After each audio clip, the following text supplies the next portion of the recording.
Lori, the reaction in the courtroom was somewhat muted, although the judge did acknowledge the stress and hardship that the families endured as a result of this murder. He says that mental illness, in his view, wasn't a factor, and he used a biblical reference, saying that this was the story of Cain and Abel, how envy led to murder. Cody Cousins made his way into the courthouse around 12:30 this afternoon, shackled at the wrists and ankles. What followed was a 4-hour marathon hearing with testimony from psychiatrists, police officers, a coroner, teachers, and Andrew Bolt's parents. Their emotional portion was a large part of the testimony. Andrew's father recalled how no parent should have to see their son on a hospital gurney with bullet holes in his head, his hand too damaged for his mother to hold.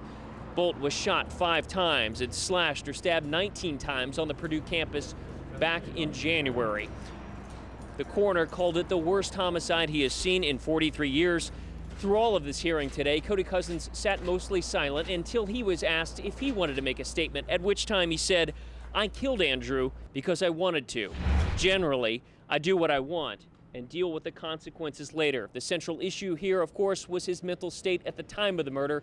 The judge saying he didn't feel that was a part of this. Afterwards, prosecutor Pat Harrington spoke to reporters about what he called that bone-chilling statement.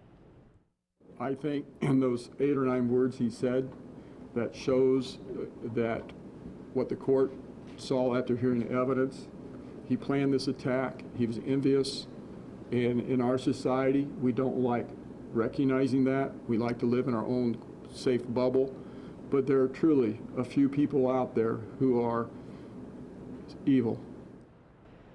And the accusation here, of course, was that Cousins was envious of Bolt because Bolt was a successful TA, a teacher's assistant in a class that Cousins took.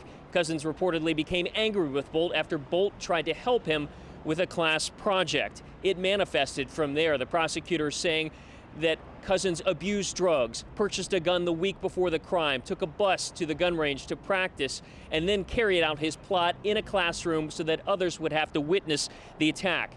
During this hearing, 2 court-appointed psychiatrists pointed out that they believe Cousins has signs of mental health issues, both bipolar disorder and schizophrenia, although they were diverging opinions on whether or not mental illness played a role in this crime. Either way, Cousins is sentenced to 65 years in prison, and under Indiana law, given his good time credit, will likely be out by the age of 51.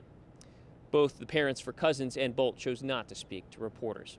We'll have more tonight. For now, reporting live from Lafayette, Indiana, Bennett Haeberle, 24-Hour News 8.